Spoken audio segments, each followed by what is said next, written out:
They helped me out through all this time. Why would I, just because I got demonetized, just say, you know what, forget it, forget them videos. So now I continued every day as much as I could to give the people something back. It's free, but I'm like, here, bro, I'm doing this free for you guys. It allowed me to become even more focused on my channel, because now I'm like, man, how far can I take this channel? How far can I take my image? How far can I take my success? So I don't wake up every day thinking about gang banging. I don't wake up thinking about what did Snoop say today. I don't wake up thinking of reading 32 messages on Messenger and 14 on Instagram. Like, hey, what's up, Playboy? What's up, brother? Hey, what's going on with this? What's going on with that? Hey, you should be getting a phone call from Tehachapi at 5:30 right before I go to work. I don't have to work about. I don't have to wake up and think about that. So it gave me a lot of peace of mind to finally say, you know what, gang banging is over for you. It's over for you. At the age of 34, 35, it is finally over for you. And then now I just sit here and think like, dude, I was 35 years old being a gang member on the internet, just being a net banger. And it's a sad reality, and it's a messed up reality that I have to remind myself every day because I have it on my face. But my inspiration today is my son. All I think about is like, bro, if I get monetized again, I'm gonna start putting more money away. I'm gonna start spending less. I'm gonna give him a trust fund. I want him to go to college. So I look at YouTube as like, man, this is my chance to be successful, and I'm not gonna mess that up, thinking that I got to be a gang leader or I got to have a gang image to uphold all over YouTube and all over social media. I'm just gonna be me now, and being me has become more important and has been more successful than me being that writer that started a YouTube channel 2 years ago, just being thugged down and ranting and gossiping and talking street politics and talking writer politics with everybody. YouTube became more important to me, and that's why I continue to do videos even without without monetization. I get back to my audience. That's right. And me as an audience, like I said, we appreciate all the videos that you've been dropping, even though you haven't gained nothing. That show us, even though you don't have nothing to prove to the audience or to yourself, like we say, right? But that showed us that you wasn't doing it for the money. That your intention were, when you made that change, when you made that step, the transformation, that you were actually preaching and you were walking the preach, you were walking the talk. And from the audience perspective, I can say thank you, because some of the videos I helped me through some delicate times. And that's where all my question is gonna be, because I know that sometimes for us men, when we come home from a prison, we got a taboo. We don't talk about our mental health issues. We don't talk about our problems that we had going on, even though we suffer in there, because people don't realize that we go through a lot of pain, either whether it's emotional or physically. We go through it. You might have a loved one dying on you when you were in prison. You talked about your cousin passing away, and how that experience scarred you, and how you felt about it when the betrayal came around from the Northerners. Was that your eye opener when your cousin passed away and you see that they were gonna turn you back on you? Was that something that you took to heart? And did you suffer that as well with your family member? You came home, did they turn their back on you, or you came home to like a system support? Nah, man. We were just talking about this the other day, man. I was talking to my mom, and she was like, "Are you gonna come down here for Thanksgiving?" And I was like, "Yeah," but I got hurt. My back got hurt, so I went to the hospital. Then I had bed rest for a little bit, and then I called her, and she was like, "Man, thank God you didn't come because it was a big old fight." And pretty much the concept of my family is they're proud of me that I'm doing good. They're proud of me that I brought a son into this world, but they don't want me around because, and I haven't told a story about my uncle. One of these days I will, but his situation is similar to mine. They think that I'm gonna go to Tulare and people are gonna follow me and they're gonna ambush me and then I'm gonna get killed and some of their kids are gonna get killed. They won't invite me around. And when I first got out, everybody just came to say hi and bye and bounce. My support system has been my mother and my brother. And to be honest with you, I don't care. Like I didn't need them. I did. I was too focused on doing it by myself that I didn't need them, but I don't blame them either. I did this to myself. I don't deserve to be in their lives because I wasn't in their lives when I was gangbanging and using drugs. So how could I ask them to come help me now? I didn't ask them to help me the 15 years. The only thing is that I think I'm the only one in my family that goes the hardest for my cousin because I say one life, one chance every day. And I got thousands of people all over this world getting it tattooed, getting my hats, getting my t-shirts, saying it with me, saying it in the comment section, repeating it at home, listening to my music. So I go the hardest for my cousin because I was the closest to my cousin. So the support system, there, but sometimes I mean, as much as you want one and as much as you need one, you could do without, but it's always good to have because, like you said, the pain, the emotional pain people go through in jail, I think that weighs heavier on you than the physical pain. Because, like I said, I've been stabbed in jail multiple times. I've been knocked out in jail. I've had my face split open in jail. I've gotten beat up in jail bad. That pain goes away. It heals over time. But the emotional scars, and I say the most dangerous one that I've ever seen, is a lot of these prisoners when their wives and their girlfriends leave and take, Leave the bro, that's probably the most dangerous experience to be around is when somebody loses the love of their life, when she finally can't hang. I've seen dudes turn into straight murderers, killing their cellies, just going to yard stabbing everybody because he lost his support system, he lost his kids, he lost that letter from his old lady. That right there, if people would actually stick by the people's side in jail a lot more, I think there'll be a lot more peace. Because when you have nothing to look forward to, no one to turn to, you're gonna go to that yard. You're gonna get absorbed in it. All those prison politics, all that prison gossip, all that cheeseman.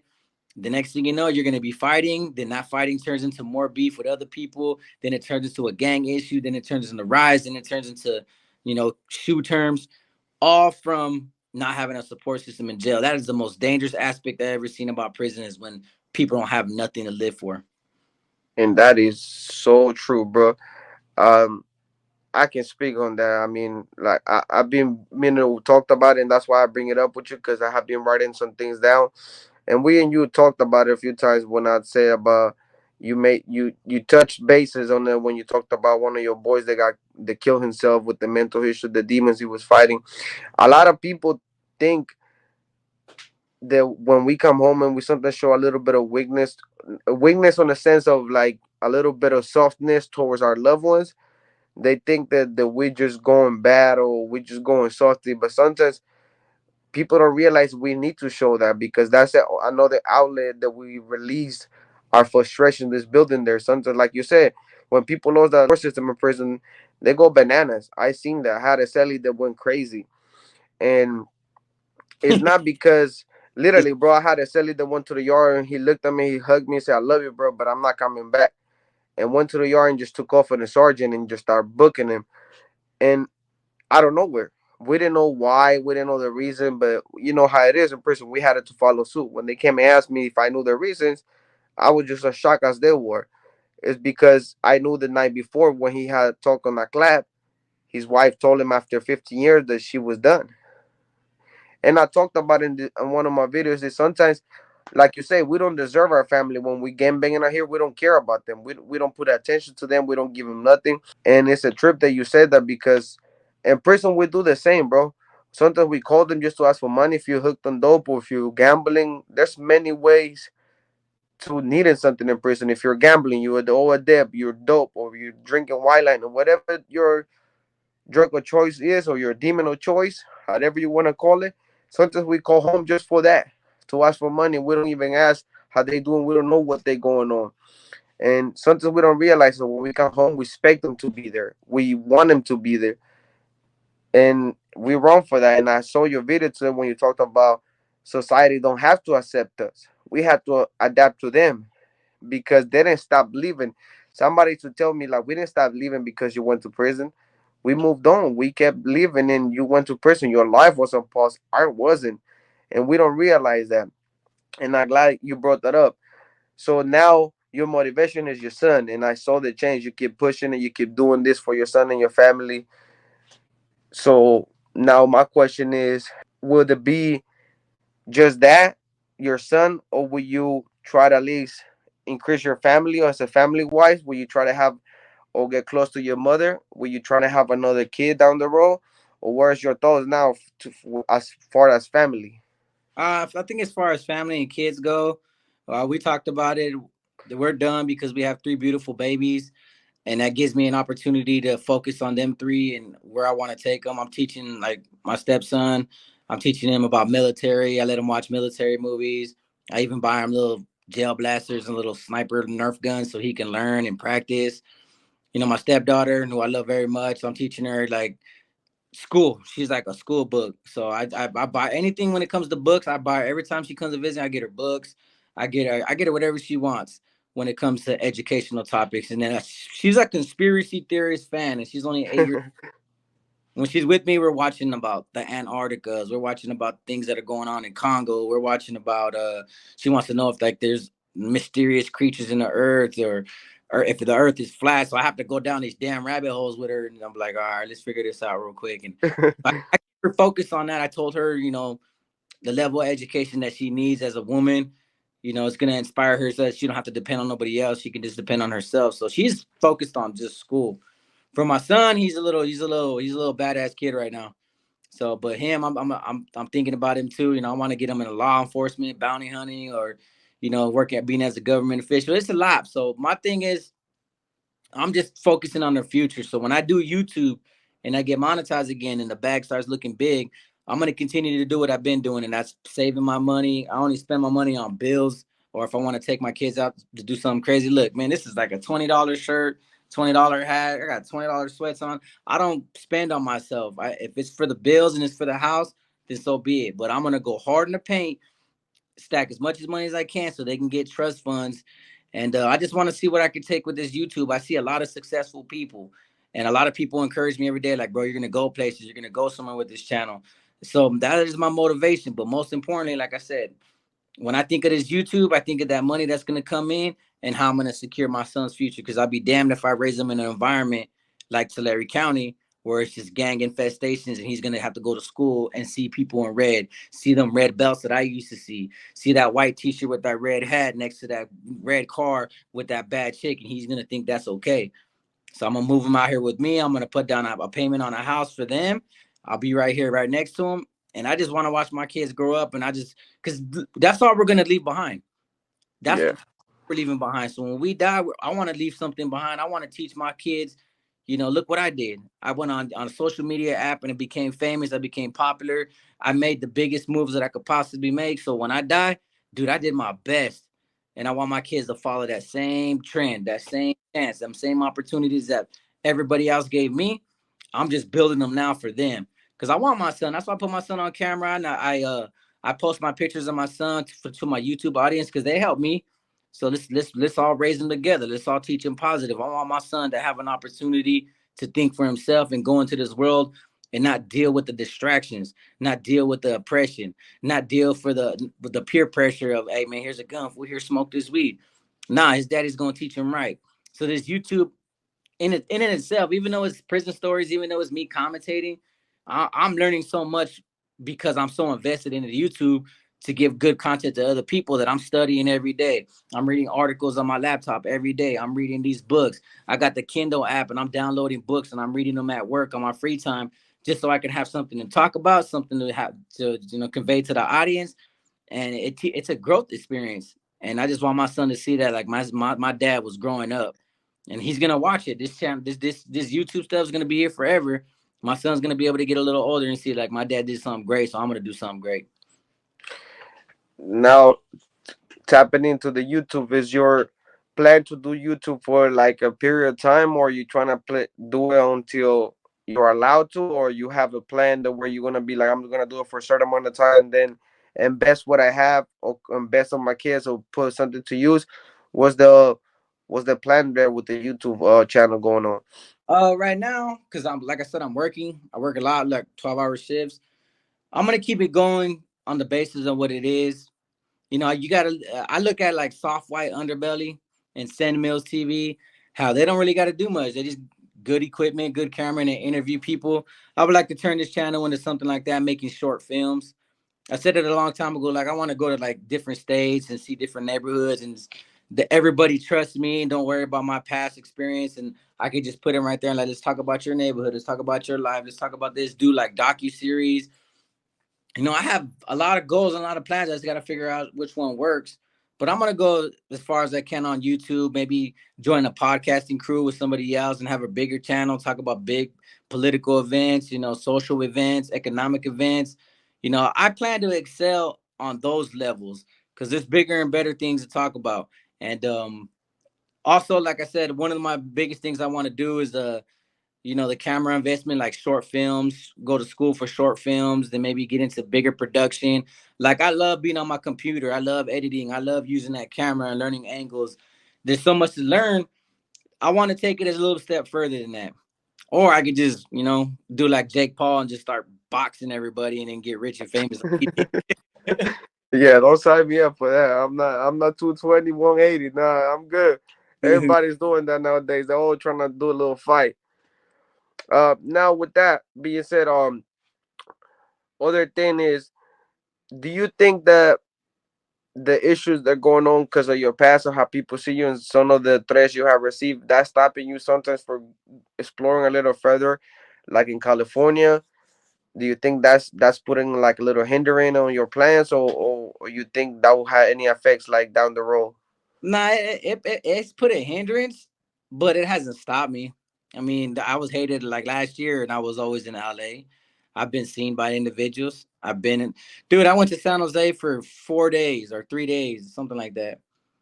And instead of confronting me on the spot, they just ran to my YouTube channel. I was like, "Hey, fool, I caught you slipping at Chick-fil-A, fool. Better be careful." I was like, "Bro, you could have did it right there." I was right there. I was ordering some chicken sandwiches. Then another person caught me at Starbucks, and another person caught me at it was somewhere over there in Seven Trees, or yeah, Seven Trees. So they'll do that. Then I went to San Francisco. I went to go see the bridge at night, and then I drove down. It's in San Francisco. It was that singer Maria Maria. Oh, I'm talking about the mission guy. He's Yeah, from him. the mission. I, I forget. I went to his mural. I went Yeah, right there, and people noticed me there. So it's like they create the hindrances because they don't want to see me succeed. They want to threaten me. They don't like what I'm talking about. But like I keep trying to tell them, dude, I'm just an individual who's a podcaster, who's a YouTuber. If you really want to throw your life away for that, people are going to remember me for what I've done if I'm gone. People are going to remember my YouTube channel, and my YouTube channel is going to be here for my son to see and have memories of his daddy. So you're going to throw your life away for something that's invaluable, that's not even worth it. And I'm encouraging everybody not to do it. Now, if they choose to do it, that's on them.